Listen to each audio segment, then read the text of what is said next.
السلام عليكم ورحمة الله وبركاته. نحمده ونصلي على رسوله الكريم. أما بعد فأعوذ بالله من الشيطان الرجيم. بسم الله الرحمن الرحيم. قل هو الله أحد الله الصمد لم يلد ولم يولد ولم يكن له كفوا أحد. صدق الله العظيم. رب اشرح لي صدري ويسر لي أمري واحلل عقدة من لساني يفقهوا قولي. প্রিয় ভাইরা, আপনারা জানেন যে এই রমাদানে আমরা একটি কোরআন সিরিজ করছি। প্রতিটি প্রোগ্রামে আমরা কোরআনের কোনো না কোনো সূরা থেকে কিছু আলোচনা শুনছি। তারই ধারাবাহিকতায় আজকে আমি সূরাতুল ইখলাস তেলাওয়াত করেছি, ছোট্ট একটা সূরা। এই সূরার সংক্ষিপ্ত তাফসীর আজকে আমরা শুনবার চেষ্টা করব ইনশাআল্লাহ বিইذنিল্লাহ। সূরাতুল ইখলাস সবার মুখস্থ আছে না? মুসলিম তো অবশ্যই, অনেক অমুসলিমেরও মুখস্থ, অনেক হিন্দুরও সূরা ইখলাস মুখস্থ আছে, জানেন? অনেক হিন্দু ভাইরা একই পাড়ায় একই সাথে সমাজে থাকার কারণে তারা সূরা ফাতিহা, ইখলাস এরকম দু চারটা দোয়া কালাম সূরা এদেরও মুখস্থ থাকে। সূরাতুল ইখলাস এমন একটা সূরা যেটা অনেক অমুসলিম ভাইদেরও মুখস্থ থাকে। খুব ছোট্ট সূরা। স্রষ্টার পরিচয় যে এত সহজ ভাষায় মাত্র 4টি বাক্যে দিয়ে দেয়া যায়, তার জলজন্ত প্রমাণ হচ্ছে এই সূরাতুল ইখলাস। মাত্র 4টি আয়াত। কয়টি?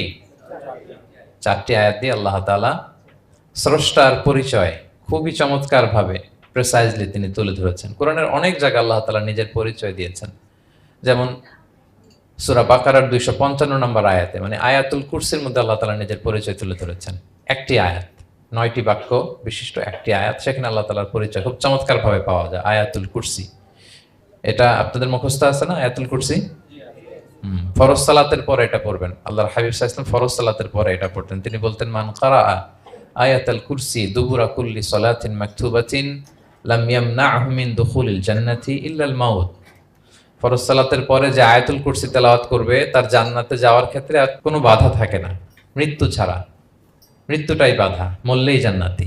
আয়াতুল কুরসির ভেতরে আল্লাহ তাআলা ওনার পরিচয় তুলে ধরেছেন খুবই সংক্ষিপ্তভাবে, এক আয়াতে আল্লাহর পরিচয়। তারপর সূরা হাশরের শেষ 3 আয়াতে আল্লাহ তাআলা নিজের খুব চমৎকার পরিচয় তুলে ধরেছেন।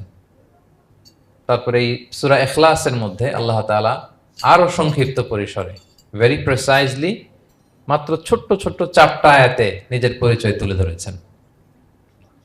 তো কিভাবে আল্লাহ তাআলা নিজের পরিচয় আমাদের সামনে পেশ করলেন, আমরা সেটাই আজকে শুনবার চেষ্টা করবো ইনশাআল্লাহ। সূরাতুল ইখলাস আপনারা কি জানেন এটা কোরআনের কততম পারায় অবস্থিত? 30তম পারায়। এবং এই সূরাটি মাক্কি সূরা। কি সূরা? কোরআনের সর্বশেষ পারায় অবস্থিত 30তম পারায়। আয়াত সংখ্যা তো আমরা শুরুতেই বললাম, কয়টি? 4টি। এই সূরাটি কোরআনের যে সূরার ধারাক্রম, সে ধারাক্রম অনুসারে 112 নম্বর সূরা। কত নম্বর? 112 নম্বর সূরা। এই সূরাটা মক্কাতুল মুকাররমাতে নাজিল হওয়ার কিছু প্রেক্ষাপট আছে। প্রেক্ষাপটগুলো হচ্ছে, আরবরা বংশকে খুব গুরুত্ব দেয়, বংশ প্রিজার্ভ করা, লিনিয়েজকে প্রিজার্ভ করা। এবং তারা মানুষকে দেখে, শুধু মানুষ তো না, মানুষের পায়ের ছাপ দেখে বলে দিতে পারতো তার বাবাকে, তার বাবাকে, পর দাদাকে, 14 পুরুষের নাম বলে দিতে পারতো। শুধু মানুষই না, তারা উটের পায়ের ছাপ দেখে, উটের পায়ের, মরুভূমির বালুতে উটের পায়ের ছাপ দেখে ওই উট কোন বংশের, ওই বংশের ওর নাম কি, ওর বাবার নাম কি, ওর দাদার নাম কি, 14 পুরুষ এরকম ছিল। এবং তারা দুজন মানুষকে যদি ঢেকে রাখা হয় সারা শরীর, শুধু পায়ের একেবারে শেষের দিকের ছোট আঙ্গুল দেখে, এটাকে ইলমুল কিয়াফা বলে, ওই ছোট আঙ্গুলের শেপ দেখে ওরা বলে দিতে পারতো সে কোন বংশের, তার বাবার নাম কি, দাদার নাম কি, 14 পুরুষ। তারা এই লিনিয়েজকে প্রিজার্ভ করতো আর কি এইভাবে। এবং এই বংশ পরিক্রমা মুখস্থ করা, জানা, জিজ্ঞেস করা, এটাকে গুরুত্ব দিত। তো তারা আল্লাহকেও আমাদের মতো এরকম একজন সত্তা ভেবে আল্লাহ হাবিব সাল্লাল্লাহু আলাইহি ওয়াসাল্লামকে জিজ্ঞেস করতেছে যে, ইদান খালাকাল্লাহু কুল্লা শাই ফামান খালাকাল্লাহ। মুহাম্মদ, তুমি তো বলো যে আল্লাহ নাকি সব সৃষ্টি করেছে, তো আল্লাহকে কে সৃষ্টি করেছে? অথবা বলো যে আল্লাহর বাবাকে, আল্লাহর দাদাকে, আল্লাহর পরদাদাকে, আল্লাহর বংশটা বলো। তো তখন তাদের এই প্রশ্নের জবাবে আল্লাহ তাআলা সূরাতুল ইখলাস নাজিল করেন যে, কুল হু আল্লাহু আহাদ। হে নবী, আপনি বলুন আল্লাহ হচ্ছেন এক, অদ্বিতীয়, ইউনিক, অ্যাবসলিউট। আল্লাহুস সামাদ, তিনি হচ্ছেন সামাদ, তিনি কারোর প্রতি নির্ভরশীল নন, অমুখাপেক্ষী। লাম ইয়ালিদ ওয়া লাম ইউলাদ, তিনি কাউকে জন্ম দেনও নাই, আবার তিনি কারো কাছ থেকে জন্ম নেনও নাই। ওয়ালাম ইয়াকুল্লাহু কুফুয়ান আহাদ, তার সমকক্ষ, তার মতো, তার সিমিলার মহাবিশ্বে দ্বিতীয় কেউ নাই। সুবহানাল্লাহ। এটা হচ্ছে শানে নুজুল, কোন প্রেক্ষাপটে নাজিল হয়েছে, এটা হচ্ছে একটা বর্ণনা। আরেক বর্ণনা এসছে, মক্কার মুশরিকরা জিজ্ঞেস করতে আরম্ভ করলো, ইয়া মুহাম্মদ, আমরা জানি মানুষ মাটির তৈরি, ফেরেশতারা নূরের তৈরি মানে আলোর তৈরি, এরপর জিনেরা আগুনের তৈরি, আল্লাহ কিসের তৈরি? আল্লাহ তাআলার বাইয়িন লানা জিনসা রাব্বিক, তোমার আল্লাহর জিন্স বর্ণনা করো, সে কোত্থেকে আসছে, কি দিয়ে, কোন জিন্স থেকে, মানে কোন জিনিস থেকে তৈরি। তখন আল্লাহ তাআলা এই সূরাটা নাজিল করলেন, কুল হুয়াল্লাহু আহাদ আল্লাহুস সামাদ লাম ইয়ালিদ ওয়া লাম ইউলাদ ওয়া লাম ইয়াকুল লাহু কুফুয়ান আহাদ। এইভাবে অনেকগুলো বর্ণনা পাওয়া যায় যে এরকম এরকম প্রেক্ষাপটে যখন রাসূল সাল্লাল্লাহু আলাইহি ওয়াসাল্লামকে তারা এই সমস্ত প্রশ্ন জিজ্ঞেস করে, তখন তাদের প্রশ্নের জবাব স্বরূপ আল্লাহ তাআলা 4 আয়াত বিশিষ্ট এই সূরাটি নাজিল করেন। তাহলে সূরার কোন প্রেক্ষাপটে, কোন সিচুয়েশনে সূরাটা নাজিল হলো, এটা সবার কাছে ক্লিয়ার না এখন? এই সূরার কিছু ফজিলত পাওয়া যায়। আপনারা তো সূরার নাম শুনেছেন সূরাতুল ইখলাস। ইখলাস শব্দের অর্থ হচ্ছে সিনসিয়ারিটি, হ্যাঁ, আন্তরিকতা বা একনিষ্ঠতা। যেহেতু এই সূরায় একনিষ্ঠতার সাথে আল্লাহর তাওহীদের ঘোষণা দেওয়া হয়, এজন্য এই সূরার নাম হচ্ছে সূরাতুল ইখলাস। আবার এই সূরাকে সূরাতুত তাওহীদও বলে, যেহেতু আল্লাহর একত্ববাদের ঘোষণা এই সূরায় দেওয়া হচ্ছে, ওয়াননেস অফ গড। আবার এই সূরার একটা নাম হচ্ছে সূরাতুল মারিফা, যেহেতু এই সূরা মারিফা মানে জানা বা চেনা, যেহেতু এই সূরা পড়ার মধ্য দিয়ে আল্লাহর পরিচয় জানা যায়, আল্লাহকে চেনা যায়, এজন্য সূরার নাম সূরাতুল মারিফা। আচ্ছা, এই সূরার অনেক ফজিলত আছে, অনেক ফজিলত। আমরা কয়েকটা ফজিলত আপনাদের সামনে শেয়ার করবো ইনশাআল্লাহ। এই সূরার 1 নম্বর ফজিলত হচ্ছে রাসূল সাল্লাল্লাহু আলাইহি ওয়াসাল্লাম বিভিন্ন সুন্নাহ নামাজে, সুন্নত নামাজের দ্বিতীয় রাকাতে এই সূরাটা পড়তেন। যেমন ফজরের 2 রাকাত সুন্নত আছে না, ফজরের 2 রাকাত সুন্নতের দ্বিতীয় রাকাতে রাসূল সাল্লাল্লাহু আলাইহি ওয়াসাল্লাম এটা পড়তেন। প্রথম রাকাতে সূরা কাফিরুন, দ্বিতীয় রাকাতে সূরা ইখলাস, এটা পড়তেন।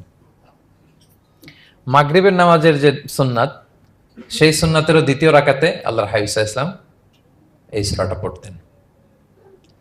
তাওয়াফ করার পরে 2 রাকাত নামাজ পড়তে হয়, জানেন?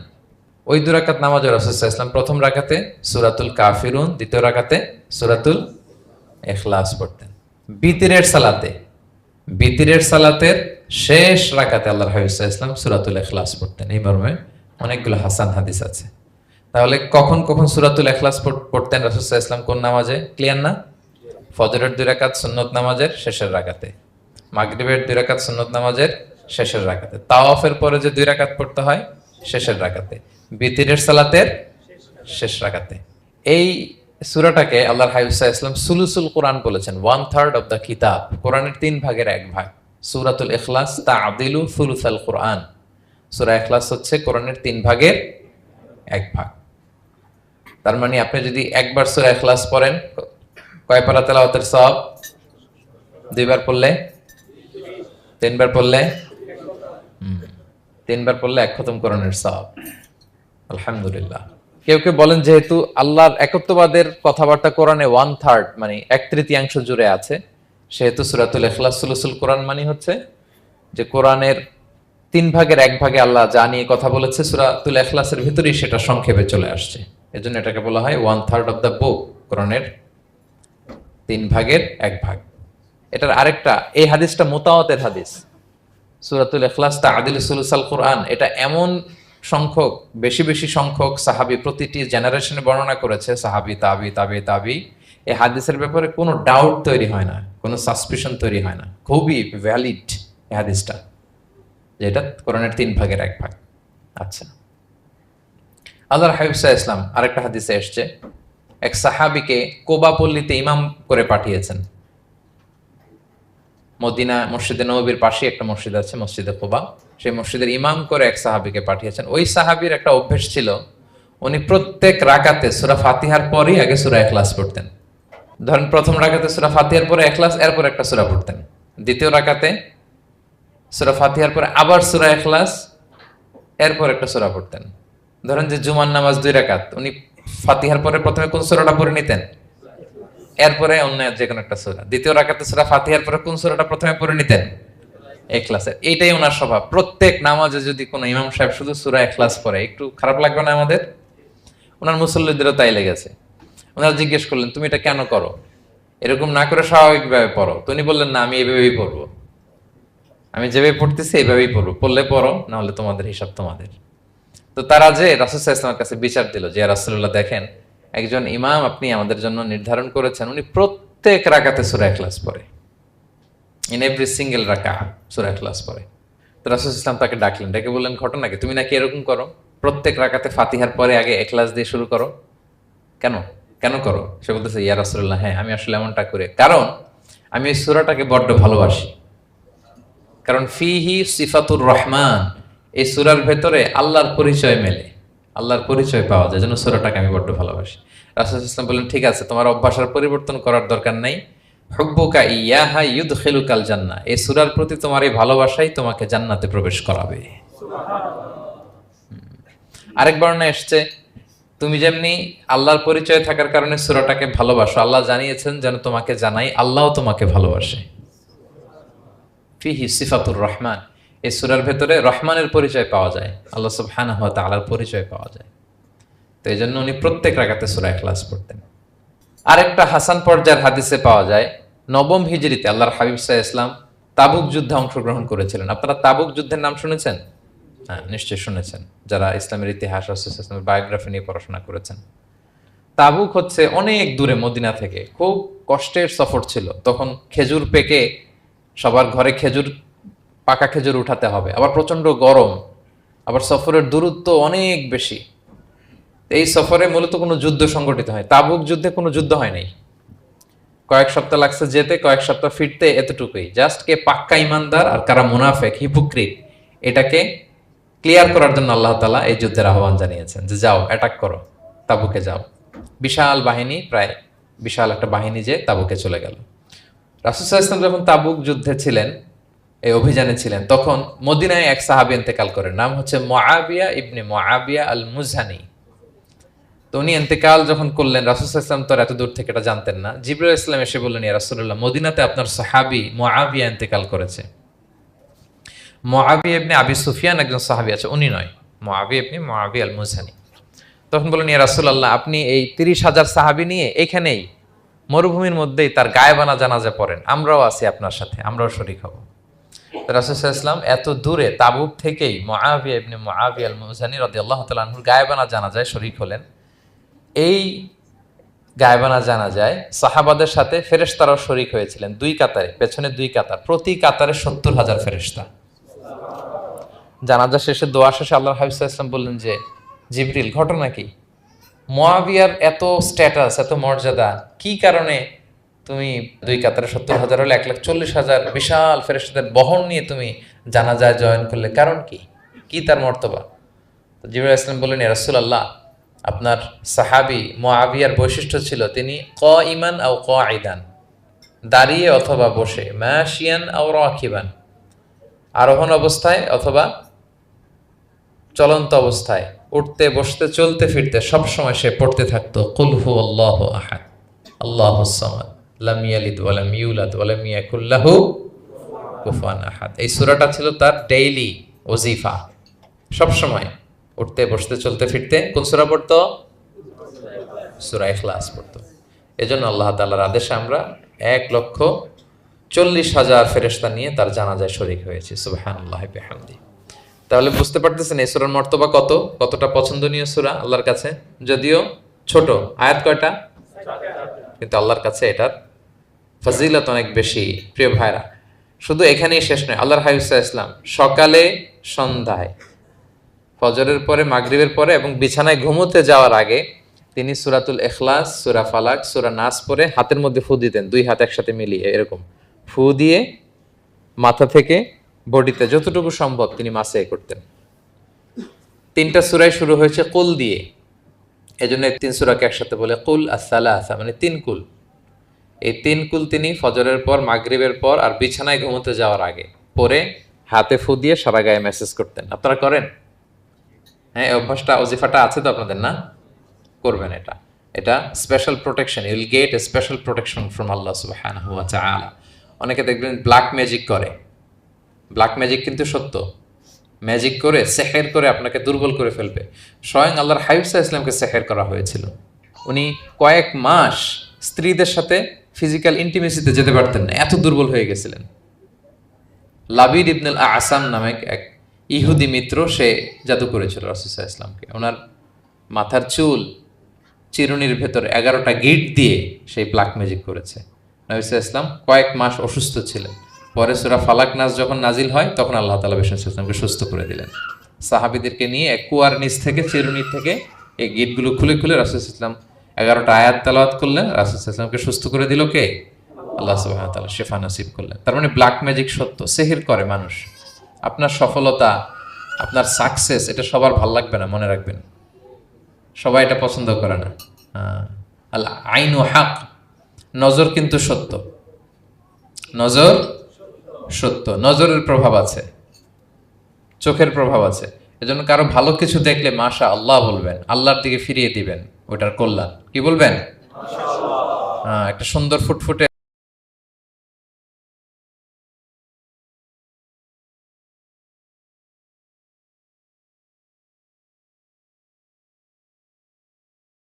মাশাআল্লাহ বললে এটাতে আর ক্ষতি হয় না। অনেকে বলে যে বাবা মা মাশাআল্লাহ বলা লাগে না, বাবা মা আর নাকি মামা, এই তিনজন নাকি মাশাআল্লাহ না বললে কিছু, এটা ভুল কথা। বাবা মারও বলতে হয়। বাবাও তার ছেলের কোনো সাকসেস, ভালো কিছু দেখলে কি বলবে? মাশাআল্লাহ, তাবারাকাল্লাহ, অথবা বিসমিল্লাহ মাশাআল্লাহ, এটা আপনারা বলবেন। নজরের প্রভাব আছে। আপনি সিম্পলি দেখেন, এই যে আমি আপনাদের দিকে তাকিয়ে তাকিয়ে কথা বলছি, আমি যদি অনেকক্ষণ স্টেয়ারিং করি, কারো দিকে ভেবে তাকিয়ে থাকি, সে ভালো ফিল করবে? কেন, আমি কি তার মারছি, ধরছি, স্পর্শ করছি? কিছুই তো করলাম, শুধু আমি তার দিকে তাকিয়ে আছি। তার মানে এতেই সে অস্বস্তি ফিল করতেছে। ধরেন যে আপনি কোন একটা প্রোগ্রামে বসে আছেন, আপনার পাশে যে বসে, আপনি তার দিকে এরকম 10 মিনিট তাকায় আছেন, কোনো কথা ছাড়া শুধু তাকিয়েই রইলেন, তার কি ভাল লাগবে বলেন? সে কি কমফোর্টেবল ফিল করবে? সে ভয় পাবে, সে ভয় পাবে, অস্বস্তি ফিল। আপনি কিছুই করেন নাই, না তাকে টাচ করেছেন, না ধরেছেন, ছুঁয়েছেন, কিছু, শুধু তাকিয়ে আছেন। দেখেন নজরের কি প্রভাব। আল্লাহ আইনু হক, নজর সত্যি। এজন্য কারো সাকসেস দেখলে আমরা সবসময় যেন মাশাআল্লাহ বলি। মাশাআল্লাহ ঠোঁটের সাথে মিলিয়ে রাখবেন। ভালো দেখলে কি বলবেন? মাশাআল্লাহ, মাশাআল্লাহ, বিসমিল্লাহ মাশাআল্লাহ, মাশাআল্লাহ, তাবারাকাল্লাহ, এটা বলবেন। তাহলে আল্লাহর হাবিব সাল্লাল্লাহু আলাইহি ওয়াসাল্লামকেও সেহের করা হয়েছিল। এজন্য এই সেহের থেকে, ব্ল্যাক ম্যাজিক থেকে, আইন মানে জেলাসি, মানুষের নজর দিয়ে যে হিংসা করে, এই জেলাসি থেকে, মিন শাররি হাসিদিন ইযা হাসাদ, হাসাদ থেকে, মিন কুল্লি মাকরুহিন ওয়া শুরুর, এসব ক্যালামিটি, ডিজাস্টার, এগুলো থেকে পানা হিসেবে আপনি এই ওয়াজিফাটা করবেন। 3 কুল, কুল আস-সালাসা, 3 কুল। আমার সাথে সাথে বলেন, কয় কুল? 3 কুল। কি কি? সূরাতুল ইখলাস, সূরা ফালাক, সূরা নাস। এই 3টা পড়ে ফজরের পর, মাগরিবের পর আর ঘুমোতে যাওয়ার আগে হাত দুইটাকে একসাথে করে পরে লম্বা একটা ফু দিয়ে মাথা থেকে মাসাজ করবেন সারা গায়ে। পারা যাবে ইনশাআল্লাহ বিইذنিল্লাহ। এবং আম্মা জান আয়েশা রাদিয়াল্লাহু তাআলা আনহা বলতেন, আমি যখন কখনো অসুস্থ হয়ে যেতাম, অসুস্থ হলে রাসূল সাল্লাল্লাহু আলাইহি ওয়াসাল্লামকে যে যখন কমপ্লেইন করি, ইয়া রাসূলুল্লাহ আমি তো অসুস্থ, রাসূল সাল্লাল্লাহু আলাইহি ওয়াসাল্লাম আমাকে এই আমলটা করতে বলতেন। মানে আয়েশা, তুমি সূরাতুল ইখলাস, সূরা ফালাক, সূরা নাস পড়ে সারা গায়ে কি করো? ফু দাও। হ্যাঁ। আলী রাদিয়াল্লাহু তাআলা আনহু বর্ণনা করেন, আল্লাহর হাবিব সাল্লাল্লাহু আলাইহি ওয়াসাল্লাম একবার নামাজ পড়তেছেন, নামাজে তিনি সিজদারত অবস্থায়, ইন দ্য মিন টাইম লাদাগাতহুল আকরা, একটা বিচ্ছু রাসূল সাল্লাল্লাহু আলাইহি ওয়াসাল্লামের আঙ্গুলে কামড় দিল। বিচ্ছু, বিচ্ছুর কামড় খাইছেন? হ্যাঁ, কেমন লাগে? খুব আরাম লাগে? হ্যাঁ, খুব যন্ত্রণা হয়, অনেক যন্ত্রণা হয়। রাসূল সাল্লাল্লাহু আলাইহি ওয়াসাল্লামকে যখন কামড় দিল নামাজরত অবস্থায়, রাসূল সাল্লাল্লাহু আলাইহি ওয়াসাল্লাম খুব যন্ত্রণা পেলেন, ব্যথা পেলেন। এই বিচ্ছুটারে লানত করলেন। সাধারণত লানত করতেন না, তিনি বলতেন লানাতুল্লাহি আলাল আকরা, এই বিচ্ছুর উপর লানাত, লা ইয়াদাউ নাবিয়ান ওয়ালা গায়রা। এই বিচ্ছু নবীও চিনে না, মানুষও চিনে না। মানে কোথায় কামড় দিতে হবে এটাও বুঝতেছে না। শুধু নবী না, সব নবীদের নবী, উনারা কামড় দিয়ে ফেলছে। তাই আল্লাহর পক্ষ থেকে পরীক্ষা ছিল, কেয়ার করা। উনি ভর্ৎসনা করলেন, লানত করে বললেন, নবীও চিনস না, মানুষও চিনস না, কামড় দিয়ে খুব কষ্ট পাচ্ছেন তিনি। তো আল্লাহ হাবিব সাল্লাল্লাহু আলাইহি ওয়াসাল্লাম বললেন, যাও গরম পানি আর লবণ নিয়ে আসো, এনে এটার মধ্যে ঢালো। তো ঢালতে আরম্ভ করলো। লবণ কিন্তু খুবই ব্যথানাশক, পেইন কিলার।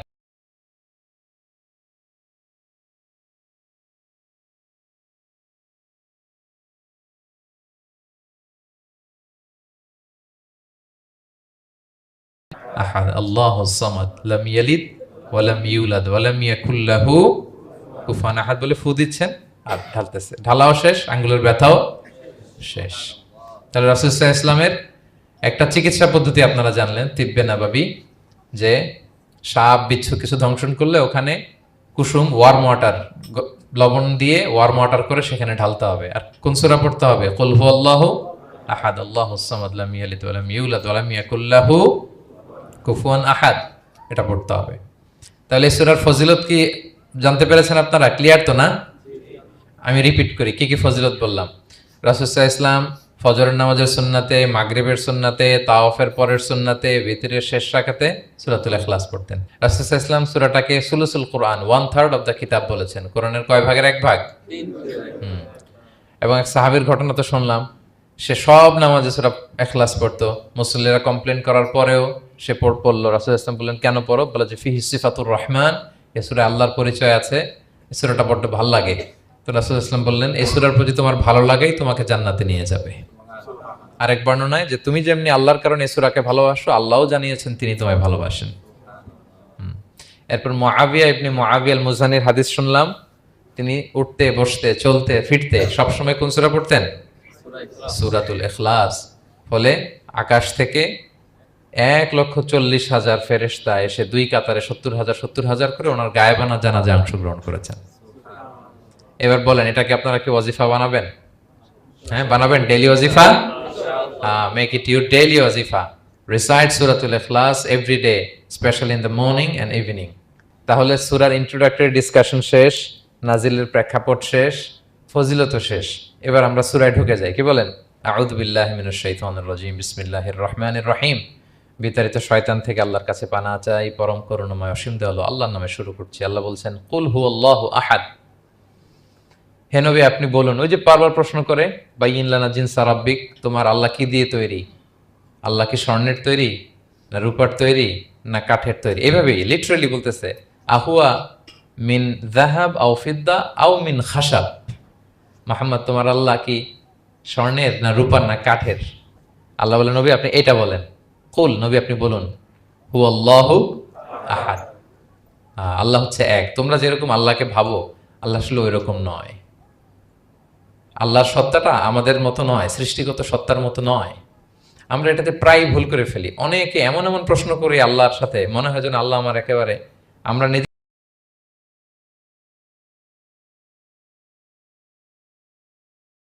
সময়ের ঊর্ধ্বে, তিনি স্থানের ঊর্ধ্বে, তিনি কালের ঊর্ধ্বে, সবকিছুর ঊর্ধ্বে। যেমন আমাদের 3টা কাল আছে, হ্যাঁ, অতীত, তারপর বর্তমান, যেটাকে ধরা যায় না, প্রতি সেকেন্ডে, ন্যানো সেকেন্ডে এটা অতীত হয়ে যাচ্ছে। আর যেটা সামনে ঘটবে এটা কি? ফিউচার, ভবিষ্যৎ। তা আল্লাহরও কি এরকম অতীত, বর্তমান, ভবিষ্যৎ আছে? সময়টা আমাদের জন্য, উনি তো সময়ের স্রষ্টা, ওনার সাথে আপনি সময় সেট করতে পারবেন না, উনি সময়ের ঊর্ধ্বে। ফলে উনি এই ইবলিস যে আদেশ ভঙ্গ করা, আদম আলাইসাল্লাম এবং হাওয়া আলাইসাল্লাম পৃথিবীতে আসা, নূহ, দাউদ, হুদ, সালেহ থেকে শুরু করে এই একের পর এক নবী, শেষ নবী, বর্তমান সময়, ভবিষ্যৎ, দাজ্জাল, কিয়ামত, সব তিনি অ্যাট এ গ্ল্যান্সে দেখেন, একবারে ওনার চোখের সামনে। আমাদের মতো অতীত, বর্তমান, ভবিষ্যৎ ওনার নাই।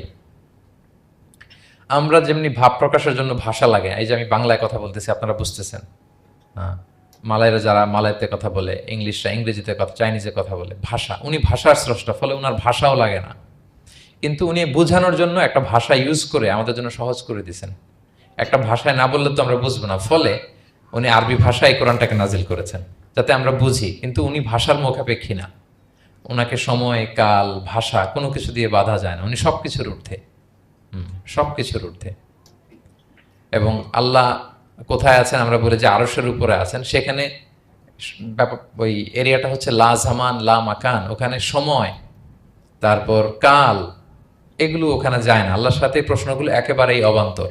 ফলে আমরা যে প্রশ্নগুলো হুট করে না বোঝার কারণে করে ফেলি, যেহেতু আমাদের খুব সীমিত জ্ঞান, ফলে আমরা সৃষ্টির সাথে স্রষ্টাকে গুলিয়ে ফেলি। কিন্তু উনি কিন্তু আমাদের মতো নন। এজন্য আল্লাহ বলেন যে আমাকে জিজ্ঞেস করে যে আমি লোহার তৈরি, না স্বর্ণের তৈরি, না রূপার তৈরি, নাকি পাথরের তৈরি বা কাঠের তৈরি, তুমি বলো, কুল হুয়াল্লাহু আহাদ। হে নবী আপনি বলুন, আমি হচ্ছি এক, একক, অদ্বিতীয়। আরবিতে এক, এক বলতে আরবিতে ওয়াহেদ শব্দ ব্যবহার করে, আহাদ ব্যবহার করা হয় না। ব্যক্তির গুণ হিসেবে কখনো আহাদ ব্যবহার করা হয় না। এটা কেবলমাত্র, শুধুমাত্র একমাত্র আল্লাহ তাআলার জন্য ব্যবহার করা হয়, তিনি আহাদ। আহাদ, কারণ ওয়াহেদ শব্দের ওয়াহেদাতুন হয়, মানে পুরুষবাচক হয়, স্ত্রীবাচক হয়, কিন্তু আহাদের আর কিছু হয় না, আহাদ আহাদি। আল্লাহ শব্দটাই এরকম, আল্লাহ শব্দটাই এরকম। যেমন ঈশ্বরের ঈশ্বরী হয়, ভগবানের ভগবতী হয়, গডের গডেস হয়। আল্লাহর এরকম স্ত্রীবাচক কিছু আছে? কিছু নাই। আল্লাহ বলেন ইন্নানি আনাল্লাহু লা ইলাহা ইল্লা আনা ফা'বুদনি ওয়া আকিমিস সালাতা লিযিকরি। নিশ্চয় আমি আল্লাহ। মুসা আলাইহিস সালামকে প্রথম যে প্রত্যাদেশ রেভেলেশন দিয়েছিলেন মুকাদ্দাসে তুয়ার পাশে, তুর পাহাড়ের পাদদেশে, ওখানে প্রথম মুসা আলাইহিস সালাম আল্লাহর সাউন্ড তখন তিনি শুনেছিলেন, এবং আল্লাহর সাউন্ডটাও আমাদের সাউন্ডের মতো নয়। যেমন আমি এদিক থেকে কথা বললে আপনি এই পাশ থেকে শুনবেন, এদিক থেকে কথা বললে এদিক থেকে আমাকে ডাক দিলে এদিকে, তার মানে আমি দিকের সাথে সম্পৃক্ত। আল্লাহর এটা এরকম না। মুসা আলাইহিস সালাম তিনি যখন আল্লাহর কথা শুনলেন, তিনি বললেন যে একটা সাউন্ড শুনলাম, এটা চারদিক থেকে শোনা যায়, চারদিক থেকে শোনা যায়। এবং তিনি ওনার প্রেগনেন্ট স্ত্রীকে নিয়ে মাদিয়ান ক্রস করে ইজিপ্টের বর্ডারে ঢুকবেন। ইন দ্য মিন টাইম আল্লাহ তাআলা ওই সময়টাকে চুজ করেছেন যে তাকে এখন নবী বানাবো, তাকে রেভেলেশন দেব। তো তিনি দেখলেন যে ইন্নী আনাস্তু,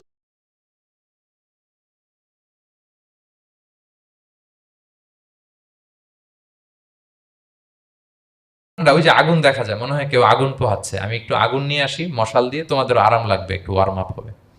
তো আগুনের কাছে যেয়ে দেখে সামনে যত যায় আগুন তত পেছায়, এবং আগুনটা সাধারণ আগুন না, একটা গাছ থেকে আগুন বেরোচ্ছে, কিন্তু ওই গাছের পাতা জ্বলে না, ডাল জ্বলে না, কিছুই হয় না। আসলে এটা আগুন না, এটা আল্লাহর নূর।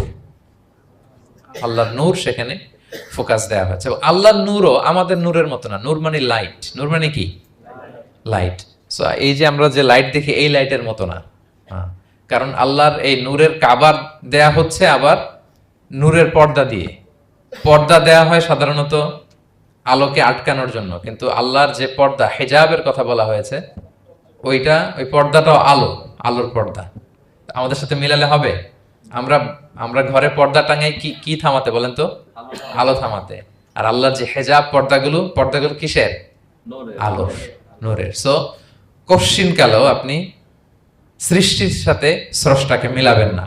আমরা ভুল করে অনেক সময় এরকম অবান্তর প্রশ্নগুলো করি। তো আল্লাহ তখন মুসা আলাইহিস সালামকে প্রত্যাদেশ করলেন যে ইন্নানি আনাল্লাহ লা ইলাহা ইল্লা আনা ফা'বুদনি। আমি আল্লাহ। আমি কি? আল্লাহ। এই আল্লাহ নামটা আল্লাহ নিজেই রেখেছেন। আমাদের নাম রাখে আমাদের বাবা দাদা, আল্লাহর তো বাবা দাদা কেউ নাই। আল্লাহর নাম কে রেখেছে? আল্লাহ নিজেই রেখেছেন। ফা'বুদনি, আমার ইবাদত করো, ওয়া আকিমিস সালাতা লিযিকরি। তাহলে এখানে প্রথম আয়াতেই শিরকের উপর কুঠারাঘাত করা হয়েছে, শিরকি আকীদাকে লন্ডভন্ড করে দেয়া হয়েছে, এবং বোঝানো হয়েছে আল্লাহ হচ্ছেন এক, অদ্বিতীয়, একক। কারণ আমরা যত ইবাদত করি, এর মধ্যে যদি শিরকের স্পর্শ থাকে, আমাদের ইবাদত ভ্যানিশ হয়ে যাবে, এটার কোনো দাম নাই। লা ইন আশরাকতা লা ইয়াহবাতান্না আমালুক ওয়া লা তাকুনান্না মিনাল খাসিরিন। আল্লাহ বলেন যদি শিরক করো তাহলে তোমার সব আমল বাতিল হয়ে যাবে, তোমার রোজা, নামাজ, হজ, যাকাত, জিকির কিছু থাকবে না। এজন্য শিরক যাতে কখনো আমাদের না হয়, শিরকের সাথে যেন আমাদের সম্পর্ক না থাকে। ইন্নাল্লাহা লা ইয়াগফিরু আন ইউশরাকা বিহি ওয়া ইয়াগফিরু মা দুনা যালিকা লিমান ইয়াশা। আল্লাহ সব মাফ করেন, কিন্তু শিরকের গুনাহ মাফ করেন না।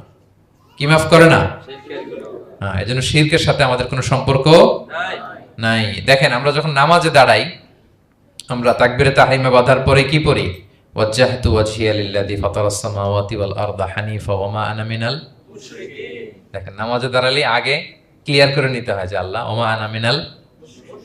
এই যে লক্ষ লক্ষ হাজী সাহেবরা যায় ইজহার রেদা পরে, ওখানে কি পড়ে? লাব্বাইক আল্লাহুম্মা লাব্বাইক লাব্বাইক লা শারীকা লাক লাব্বাইক। আগে হিসাব ক্লিয়ার যে আল্লাহ শিরকের সাথে ছিটেফোঁটা সম্পর্ক আমাদের নাই। আমরা একনিষ্ঠভাবে তোমার ইবাদত করি। তাহলে সূরাতুল ইখলাস বেসিক্যালি তাওহীদের একনিষ্ঠ ঘোষণার নাম, যেটার প্রথম আয়াত আল্লাহ তাআলা নবীকে বললেন যে হে নবী, আপনি আমার পরিচয় দিয়ে দেন। আপনি বলুন কুল হুয়াল্লাহু আহাদ, আমি এক, একক, অদ্বিতীয়। কুল হুয়াল্লাহ, নবী আপনি বলুন তিনি হচ্ছেন আল্লাহ এবং তিনি হচ্ছেন আহাদ। আল্লাহ নামটার অনেক ভাবে কোরআনে পরিচয় দিয়েছেন। আল্লাহ আলিফ লাম লাম, আলিফ ছাড়া, লিল্লাহ দিয়ে, লাম ছাড়া, লাহু দিয়ে, আপনি যেভাবেই বলবেন সেভাবে আল্লাহর পরিচয় পাওয়া যায়। লিল্লাহি মা ফিস সামাওয়াতি ওয়া মা ফিল আরদ, কোরআনের অনেক আয়াতে এসেছে। লাম বাদ দিয়ে দিলে লাহুল মুলকু ওয়া লাহুল হামদু ওয়া হুয়া আলা কুল্লি শাইইন কাদির। লাম বাদ দিয়ে দিলে হা দিয়ে আল্লাহর পরিচয় দিয়েছেন, হুয়া দিয়ে পরিচয় দিয়েছেন, হুয়াল্লাহুল্লাযী লা ইলাহা ইল্লাহু। তাহলে যেভাবে আপনি পরিচয় খুঁজতে যাবেন সেখানে আল্লাহর পরিচয় পাওয়া যাবে। আল্লাহ তাআলা বলছেন হুয়াল আউয়ালু ওয়াল আখিরু ওয়াল যাহিরু ওয়াল বাতিন ওয়া হুয়া বিকুল্লি শাইইন আলিম। তিনি প্রথম, তিনি শেষ, তিনি প্রকাশ্য, তিনি গোপন। তিনি প্রথম মানে কি? তিনি সূচনাহীন অতীত থেকে আছেন। দেখেন আমাদের সাথে মিলে না। আমাদের অতীতের একটা সূচনা থাকে, কি বলেন, আমার জন্মের একটা স্টার্টিং পয়েন্ট আছে না, যে এখান থেকে আমার অস্তিত্ব শুরু, এত সালে আমি, এত সালে আপনি। তার মানে আমাদের একটা স্টার্টিং আছে তো নাকি? আল্লাহ স্টার্টিং কবে থেকে বলেন? কবে থেকে, যে এই সময় থেকে উনি আল্লাহ বলেন? nobody knows, কারণ হুয়াল আউয়াল, এই আউয়াল মানে এমন শুরু, সূচনাহীন শুরু, এমন শুরু যেটার কোনো কি নাই, সূচনা নাই। আবার সীমাহীন ভবিষ্যৎ পর্যন্ত তিনি থাকবেন। কতদিন তার রাজত্ব, ক্ষমতা, সভরেন্টি, পাওয়ার থাকবে? কতদিন বলেন? সীমাহীন, এটার কোনো শেষ নাই। হুয়াল আউয়াল ওয়াল আখির ওয়াল যাহির ওয়াল বাতিন। এবং সব কিছু ধ্বংস হবে তিনি ছাড়া। কুল্লু মান আলাইহা ফান ওয়া ইয়াবকা ওয়াজহু রাব্বিকা যুল জালালি ওয়াল ইকরাম। সব শেষ হবে, উনি অবিনশ্বর, শাশ্বত, চিরঞ্জীব। তাই বলে উনি আমাদের থেকে দূরে নন, খুব কাছে। আমরা ডাকলেই তিনি ডাকে সাড়া দেন। আমাদের সবকিছু তিনি দেখেন, অবজার্ভ করেন, মনিটর করেন। ওয়া নাহনু আকরাবু ইলাইহি মিন হাবলিল ওয়ারিদ। আমাদের এখানে একটা রগ থাকে, এই রগেরও কাছে, তার মানে খুব কাছে, খুব কাছে। আমরা তাকে না দেখলেও তিনি আমাদের দেখেন। লা তুদরিকুহুল আবসারু ওয়া হুয়া ইউদরিকুল আবসারা ওয়া হুয়াল লাতীফুল খবীর। কোনো চোখ তাকে দেখে না, কোনো দৃষ্টি তাকে আয়ত্ত করতে পারে না, কিন্তু সকল দৃষ্টিকে তিনি আয়ত্তে রাখেন। সুবহানাল্লাহ। এভাবে আল্লাহ তাআলা খুব প্রিসাইজলি 4টা আয়াত দিয়ে নিজের পরিচয় দিয়েছেন। কুল হু আল্লাহু আহাদ। হে নবী আপনি বলুন তিনি আল্লাহ, তিনি অদ্বিতীয়। বাংলারও অনেক সীমাবদ্ধতার ফলে আমাকে এক, একক এগুলো ইউজ করা লাগতেছে, কিন্তু আল্লাহর আহাদ বোঝাতে যে এক, একক, এটা যথেষ্ট না। এটা আমার লিমিটেশন, আমাদের লিমিটেশন, ভাষার লিমিটেশন। কিছু দিয়ে তো আমার অডিয়েন্সকে বা আমাদের বুঝতে হবে দ্য এসেন্স অফ গড। এজন্য আমরা বলি এক, একক, অদ্বিতীয়। অদ্বিতীয়টা খুব অনেকটাই পারফেক্ট। তাহলে তিনি হচ্ছেন আহাদ, এবং এই আহাদের লেসন দেওয়ার জন্য সব নবীরা এসেছে। সব নবীরা একই কথা বলেছেন, আদম আলাইহিস সালাম থেকে শুরু করে বিষ্ণু ইসা ইসলাম পর্যন্ত একই কথা বলেছেন, যে ইয়া কওমি ইবুদুল্লাহ মা লাকুম মিন ইলাহিন গায়রু আফালা তাআকিলুন। হে আমার জনপদের লোকেরা, কি হলো তোমরা এত কিছুর ইবাদত করো, দাসত্ব করো, তোমরা ইবাদত করবে এক সত্তার, তিনি কে? আল্লাহ। মা লাকুম মিন ইলাহিন গায়রু, তিনি ছাড়া কোনো ইলাহ তোমাদের নেই। তাহলে এই যে ওয়াননেস অফ গড, স্রষ্টা যে একজন, এই কনসেপ্টটাকে ক্লিয়ার করবার জন্যই এত এত নবীরা পৃথিবীতে হাজির হয়েছেন। তাহলে আল্লাহর চমৎকার একটা নাম জানলাম আমরা, আহাদ। কি নাম? মজার ব্যাপার হচ্ছে এই নাম কোরআনে আর কোথাও নাই। আহাদুন শব্দ যেটা আছে এটা অন্য অর্থে, এক, এক অর্থে আর কি। কিন্তু আল্লাহর আহাদ কোরআনে শুধু এই সূরাতেই এসেছে। আল্লাহর আহাদ নামটা শুধু এই সূরাতেই এসেছে। আহাদ, আহাদ। আপনারা বেলাল রাদিয়াল্লাহু তাআলা আনহুর ঘটনা জানেন, যে উমাইয়াত ইবনে খালাফ খুব পাষণ্ড মাওলা ছিল ওনার, মনিব। এমন কোনো অত্যাচার নাই যে ঈমান আনার কারণে বেলাল রাদিয়াল্লাহু তাআলা আনহুর উপর করা হয় নাই। পিটানো, চাবুক মারা, টানা হেচড়া করা, উত্তপ্ত মরুভূমিতে। যারা হজ উমরা করতে গিয়েছেন তারা তো দেখেছেন মরুভূমির বালু, ওখানে কত গরম, চাল ছেড়ে দিলে মুড়ি হয়ে যাবে, খই হয়ে যাবে। ওই উত্তপ্ত গরম বালুতে বেলাল রাদিয়াল্লাহু তাআলা আনহুকে শুইয়ে পেটের উপরে পাথর রেখে দেওয়া হয়েছিল। তখন তিনি আল্লাহর একত্ববাদের ঘোষণা এই শব্দটা দিয়ে করেছেন। অস্ফুট কণ্ঠে উনি বারবার বলছিলেন আহাদ, আহাদ, আহাদুন, আহাদ। তো আল্লাহ তাআলার এই নামটা, আহাদ নামটা, এই সূরা ছাড়া কোরআনের অন্য কোথাও আসেনি। তাহলে প্রথম আয়াতটা কি? কুল হু আল্লাহু আহাদ। হে নবী তারা জিজ্ঞেস করে আমার বংশ কি, বাপদাদা কই, কাঠের না মাটির না লোহার না সোনার, আপনি বলুন কুল হু আল্লাহু আহাদ। তিনি এক, অদ্বিতীয়। আল্লাহুস সামাদ, তিনি হচ্ছেন সামাদ। আল্লাহর আরেকটা নাম আস-সামাদ। আল্লাহুস সামাদ। সামাদ শব্দের অনেকগুলো অর্থ পাওয়া যায়। সামাদের একটা মিনিং হচ্ছে যার উপরে আর কারো কোনো স্ট্যাটাস বা মর্যাদা নাই। আরবিতে বলে মানতাহা ইলাইহি সুগদাদু ওয়া শারাফ। মর্যাদা, স্ট্যাটাস যত শীর্ষে, পিকে যেতে পারে, ওইটার নাম হচ্ছে সামাদ, এর উপরে নাই। সামাদের আরেকটা অর্থ হচ্ছে যে পরনির্ভরশীল নয়, মানে তার কারোর উপর নির্ভর করা লাগে না, সে স্বয়ং সম্পূর্ণ।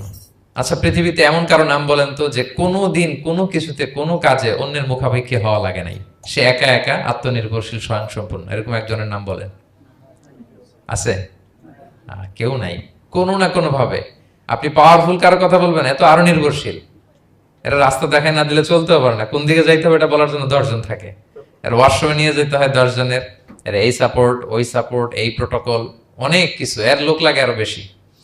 তার মানে সাহায্য ছাড়া চলতে পারে এমন কোন সত্তা পৃথিবীতে নাই।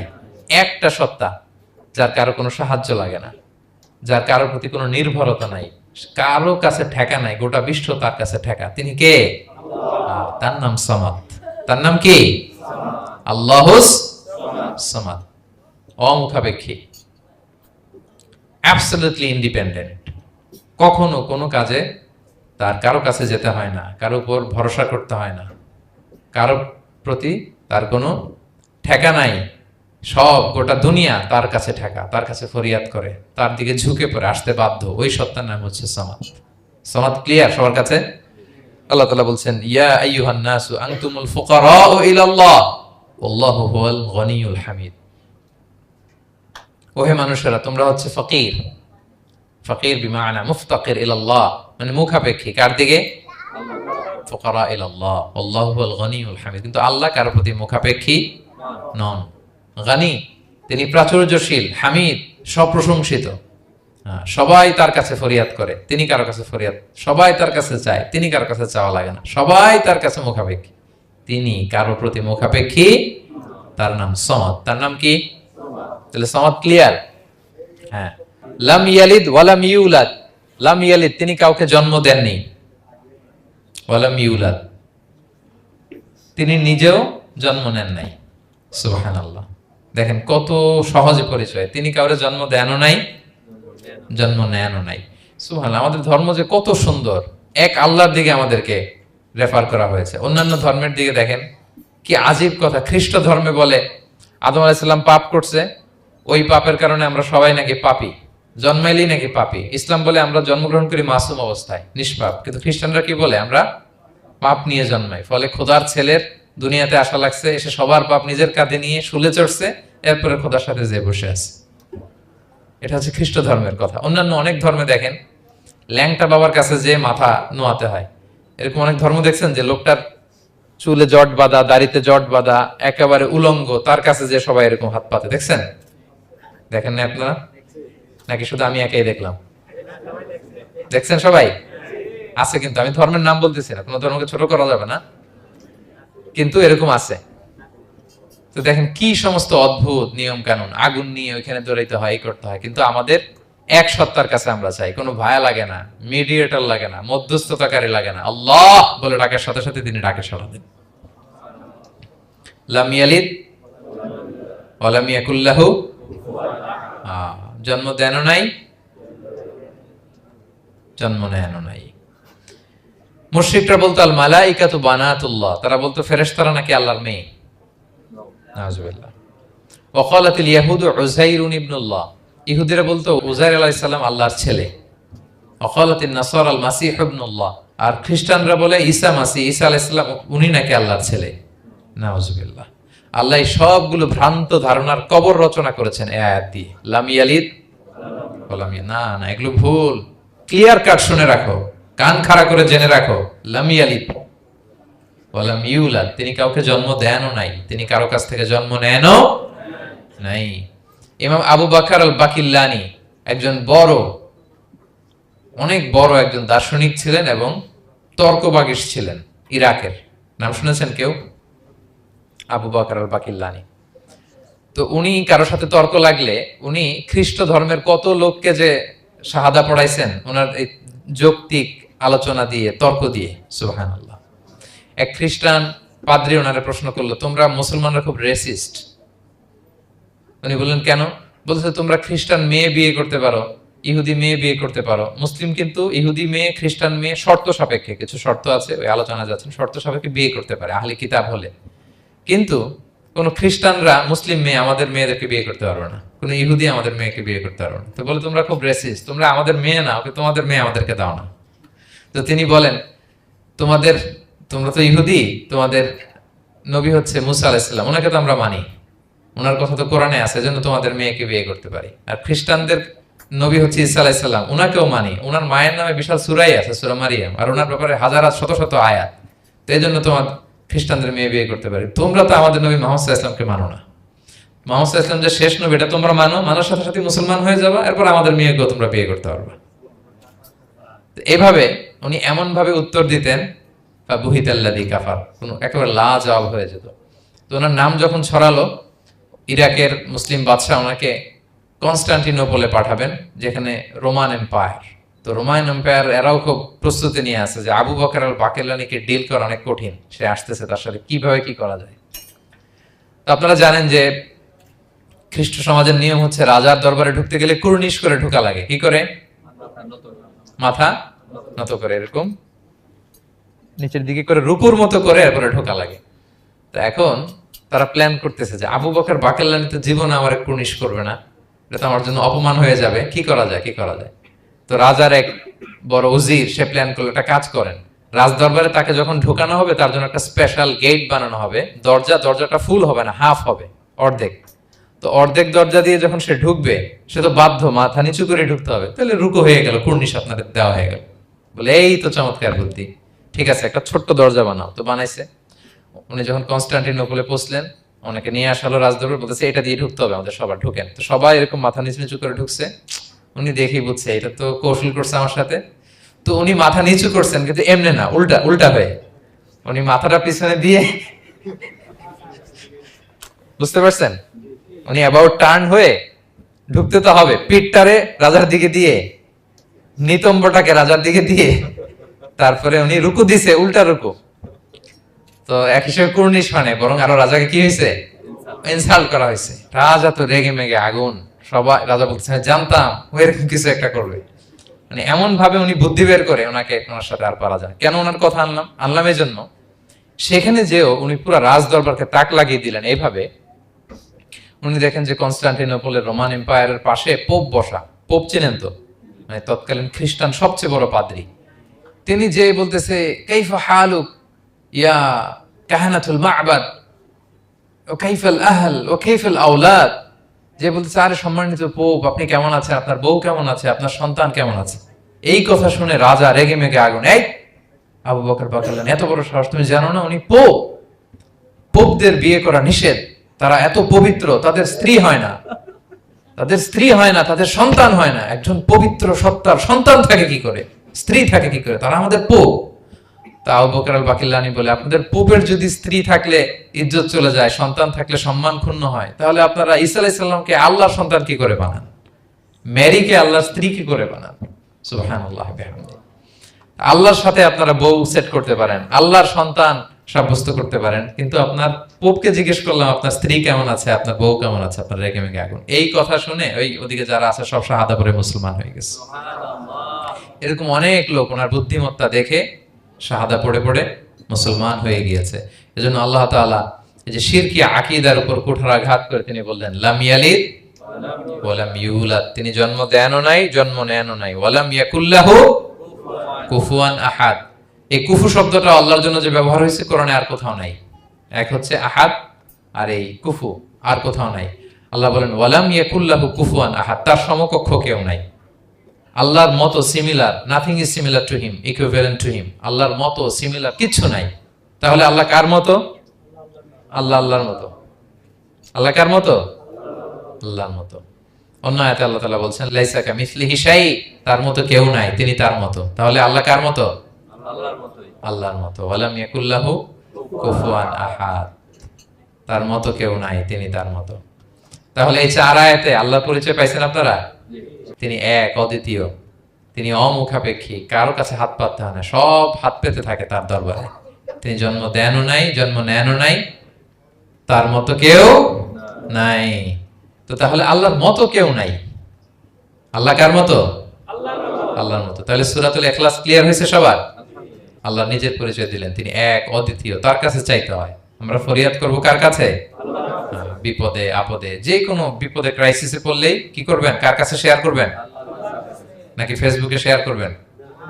আমরা বিপদে পড়লে কোথায় শেয়ার দিয়ে দেই? প্রথমেই আমাদের শেয়ার দেওয়ার জায়গা কই? কিন্তু আসলে শেয়ার করতে হবে কার কাছে? প্রথমে আল্লাহর কাছে বলুন। তিনি আপনাকে বিপদ মুক্ত করতে পারেন, তিনি আপনাকে শান্ত করতে পারেন, আপনার অস্থিরতা দূর করতে পারেন, তিনি কেবল আপনাকে সফলতা দিতে পারেন, আর কেউ পারে না। এজন্য ফরিয়াদের হাত যেন আমরা তার দরবারে উঠাই। আল্লাহ তাআলা আমাদের সবাইকে কথাগুলো বোঝার, আমল করার তৌফিক দান করুক। হাদা মা ইনদি ওয়াল ইলমু ইনদাল্লাহি আলাইহি তাওয়াক্কালতু ওয়া ইলাইহি উনীব।